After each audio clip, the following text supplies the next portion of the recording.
রাসূলুল্লাহ বেহুশ হয়ে পড়লেন, আবার হুশ হলো, আবার বেহুশ হলেন। ফজরের পরে হযরতে জিবরাইল এসে বলছেন, আসসালামু আলাইকা ইয়া রাসূলুল্লাহ, হে আল্লাহর রাসূল, আল্লাহ আপনাকে সালাম বলেছেন আর তিনি জানতে চেয়েছেন আপনি কেমন আছেন।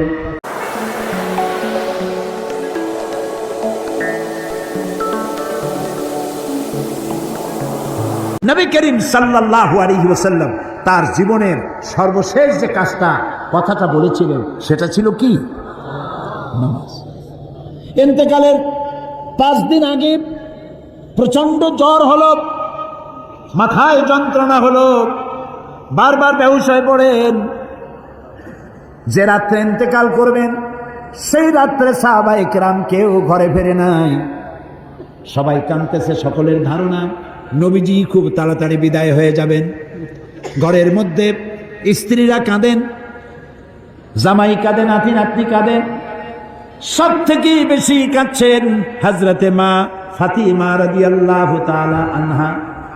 রাসূলুল্লাহর হুশ এলো, হযরত ফাতেমার কান্না দেখে কাছে ইশারা করে ডাকলেন, কানে কানে কি যেন বললেন। হযরত ফাতেমার কান্না বন্ধ হয়ে গেল। হযরত আয়েশা ফাতেমাকে ডেকে বলেন, মা তোমার আব্বা জান কি তোমারে বলল, কান্না বন্ধ হলো তোমার? হযরত ফাতেমা বলেন, মা আমার আব্বা জান আমাকে কানে কানে বললেন, মা কাঁদিস না, তোর কান্না আমার বরদাস্ত হয় না। আমি তোমাকে সুসংবাদ শোনাই, আমি মরে যাওয়ার পর সবার আগে তোমার সাথে আমার দেখা হয়ে যাবে। হযরত ফাতেমা বুঝতে পেরেছেন এর অর্থ হলো রাসূলের ইন্তেকালের পরে আত্মীয় স্বজনের ভিতরে সর্বপ্রথম ফাতেমার ইন্তেকাল হবে। হয়েছিল তাই। রাসূলুল্লাহ বেহুশ হয়ে পড়লেন, আবার হুশ হলো, আবার বেহুশ হলেন। ফজরের পরে হযরতে জিবরাইল এসে বলছেন, আসসালামু আলাইকা ইয়া রাসূলুল্লাহ, হে আল্লাহর রাসূল, আল্লাহ আপনাকে সালাম বলেছেন আর তিনি জানতে চেয়েছেন আপনি কেমন আছেন। তিনি জানেন আপনি কেমন আছেন, তারপরেও তিনি জানতে চেয়েছেন আপনার মুখে আপনি কেমন আছেন। নবীজি বললেন, আমি বড়ই কষ্টের ভিতরে আছি, অসুস্থ আছি। হযরতে জিবরাইল বলছেন, ইয়া রাসূলুল্লাহ, একজন নতুন ফেরেশতা এসেছে আজ আমার সাথে, যে ফেরেশতা কোনো মানুষের কাছে আসার জন্য অনুমতি কোনোদিন চায় নাই আর কোনোদিন চাবেও না, শুধু আপনার অনুমতি চায় আপনার কাছে আসার জন্য। সে ফেরেশতার নাম মালাকুল মউত।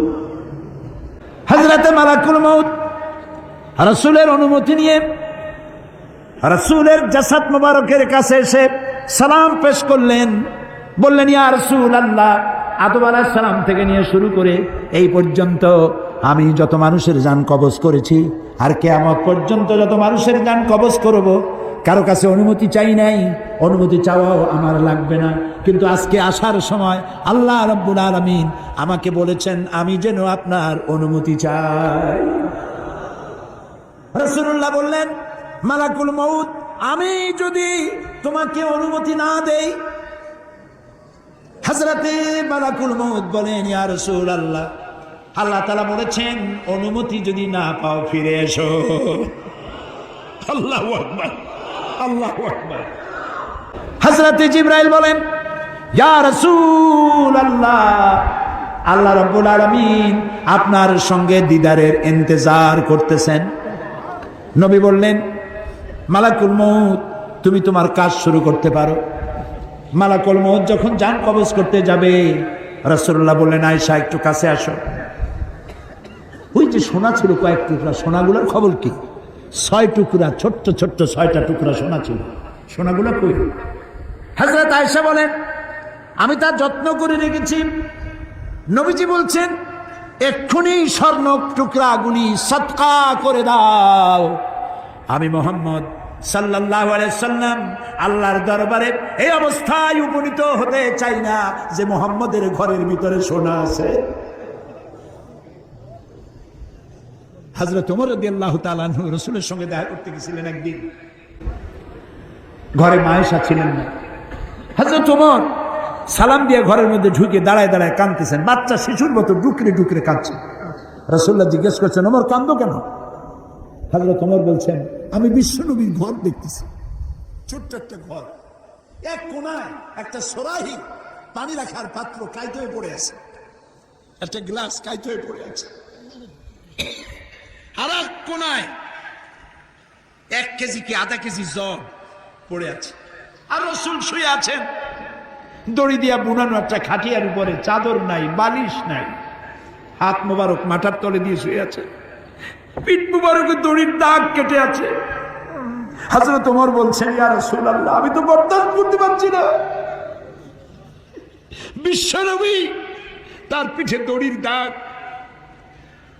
পানির পাত্র কাইট হয়ে পড়ে আছে, খাট নাই, বালিশ নাই, আপনি আমাকে অনুমতি দেন, আমি আপনার জন্য একটা তোষক বানাই নিয়ে আসি। রাসূলুল্লাহ বললেন, ওমর, আমি তো দুনিয়ায় শান্তি করতে আসি নাই, আমি যদি ওহদ পাহাড়কে বলি ওহদ আমার জন্য সোনায় পরিণত হয়ে যা, ওহদ পাহাড়টাই সোনা হয়ে যাবে, শান্তি করতে আসি নাই। নবীজি বললেন, আয়েশারে সোনাগুলি বিতরণ করে দাও, সাদকা করে দাও। মালাকুল মউতকে বললেন, তুমি তোমার কাম সারো। জান কবর শুরু হয়ে গেল।